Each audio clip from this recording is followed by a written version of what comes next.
Mrs মুখার্জির সাথে দেখা করতে চাই। আই মিন প্রতিমা মুখার্জি। প্রতিমা? হ্যাঁ। কি ব্যাপার বলুন তো? ভেতরে এসে বলি? হ্যাঁ হ্যাঁ, আসুন আসুন।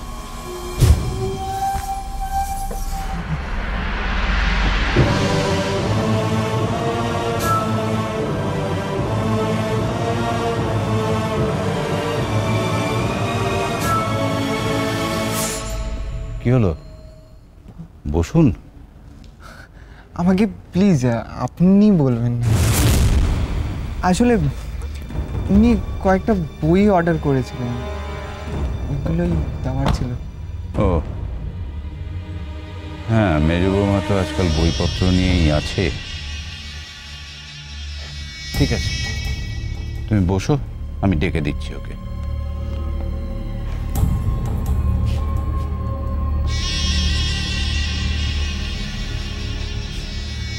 মেজ বৌমা,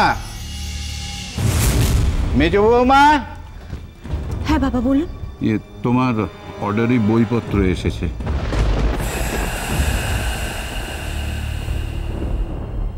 অর্ডারি বই? হ্যাঁ, যাও দেখে নাও।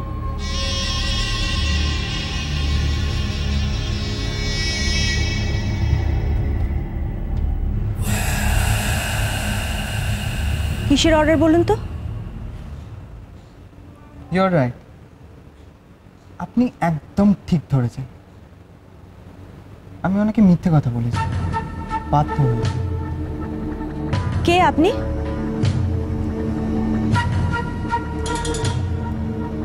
আমার কাছে খবর আছে পরি মুখার্জির। কি? কে পরি? আমার পরি?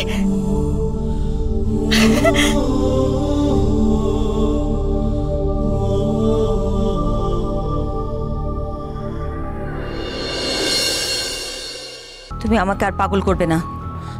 আমার মাথার এমনিতেই ঠিক নেই, তার মধ্যে রিক গেছে কলকাতায়। তুমি তুমি তুমি চুপ করো। ম্যাডাম, তাতে কি হয়েছে ম্যাডাম? আমি তো আছি। আপনি রাজি থাকলে আমরা একটা বড় স্টেপ তো নিয়ে নিতেই পারি। এইটুকুন টুকুন পা বড় স্টেপ নিচ্ছেন উনি। ম্যাডাম, ম্যাডাম আমার প্ল্যানটা একবার শুনুন না। শুনতে পাচ্ছি।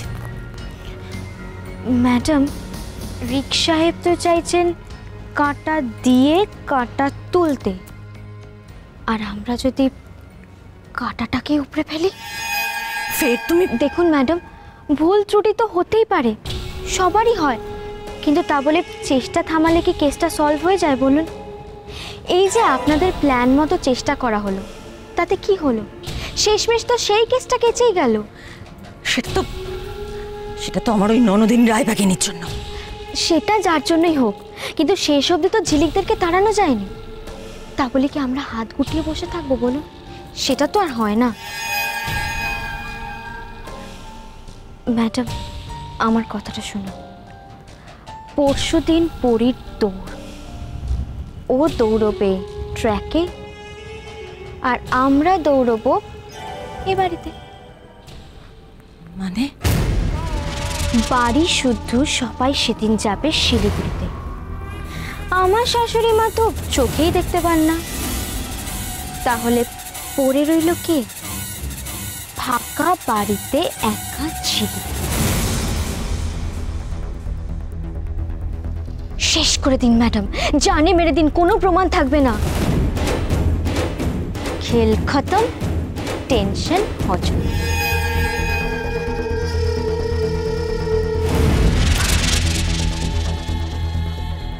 দম আছে? দম বন্ধ করা দম। কিন্তু তার আগে রিক যা যা বলে গেছে কাল, সেটা না করতে পারলে ছেলেটা অল্পতেই রেগে যাবে। টেনশন লেনে কা নেই ম্যাডাম, ওসব হয়ে যাবে। ওটা তো ফুলকির বা হাত কা খেল হ্যায়। আবার পাচালতা শুরু করেছে মেয়েটা। ভুল করবো না তো? কি ভাবছেন madam? Really? You are really talented.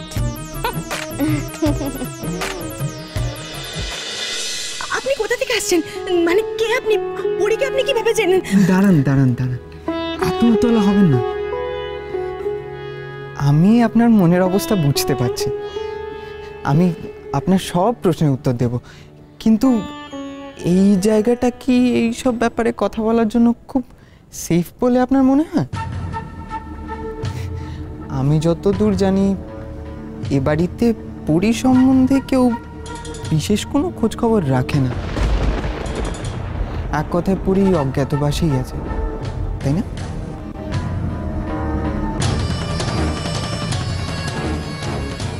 হ্যাঁ, ঠিকই বলেছেন, কিন্তু এখানে এখন আপনি আমাকে বলতে পারেন, এখন এখানে কেউ আসবে না, বলুন না। ও আমাকে প্লিজ আপনি করে বলবেন না, তুমি বা তুই করে বলুন, আমি আপনার ছেলের মতো। আমার নাম রিক, আমি দার্জিলিং থেকে আসছি, পরী আমাদের বাড়িতেই থাকে। তাই? কেমন আছে ও? ভালো আছে তো আমার পরী? ভালো বলতে ভালো, একেবারে পরীর মতো না, আই মিন রানীর মতো। সত্যি সত্যি বলছো তুমি? সত্যি পরী খুব ভালো আছে, খুব ভালো আছে। আপনি জানেন আমাদের বাড়ির সবাই ওকে এতটা ভালোবাসে যে কি বলবো।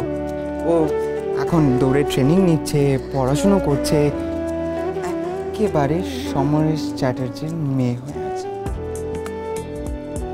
সত্যি বলছো? ওকে সত্যি সবাই ভালোবাসে তো? ওর মতো মেয়েকে না ভালোবেসে পারা যায় আপনি বলুন? যাক বাবা, এতদিনে আমি নিশ্চিন্ত হলাম। না না, নিশ্চিন্ত হবে না, হবে না। কয়েকদিন ধরে একটা প্রবলেম হচ্ছে, সেই কারণেই আপনার কাছে ছুটে আসা। প্রবলেম? কি কি প্রবলেম? অন্যের ভালো তো সবার সহ্য হয় না, তাই ওকে ওর জায়গা থেকে সরানোর জন্য দুজন উঠে পড়ে লেগেছে, ওর বিরুদ্ধে বিভিন্ন রকম ষড়যন্ত্র করছে। ষড়যন্ত্র?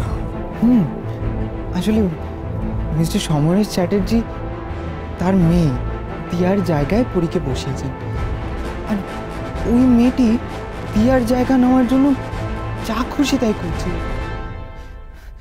আপনি তো জানেন পরী কতটা নম্র স্বভাবের, শান্ত স্বভাবের, ভালো মেয়ে। পরী মুখে একটাও কথা বলে না, কোনো কিছু বুঝতে দেয় না। ওর এত কষ্ট আমি আর সহ্য করতে পারছি না, তাই ওর কাছ থেকে লুকিয়ে ওকে না জানিয়ে আপনার কাছে চলে এসেছি। এখন বুঝতে পারছি না আমার এখন ঠিক কী করা উচিত। সত্যি বলছি, ওকে যেভাবে হোক বাঁচাতে হবে। ওরা খুব সাংঘাতিক, যে কোনো দিন ওর বড় সড়ো কোনো ক্ষতি করে দিতে পারে, বা হয়তো হঠাৎ করে ওকে ওখান থেকে তাড়িয়েই দিল। কারা ওরা? আপনি কি চিনবেন?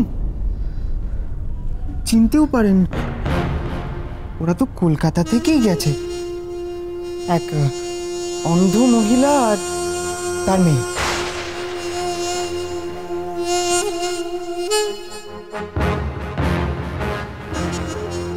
কি নাম? ওনার নাম, হোয়াট অফ কোইন্সিডেন্স, ওনার নামও প্রতিমা, প্রতিমা রায়চৌধুরী। প্রতিমা রায়চৌধুরী?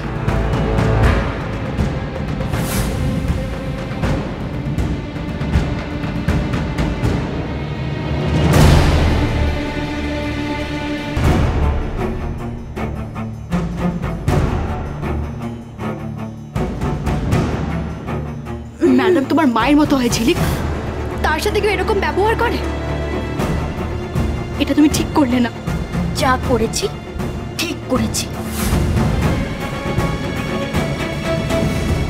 কি শুনছি কি তুমি কাউকে কিছু না জিজ্ঞাসাবাদ করে নিজে নিজেই ঠিকঠাক করে কোথায় নাকি চলে যাচ্ছ? আমাকে যেতেই হবে মা। তোমায় ছাড়া ঘুম আসে না।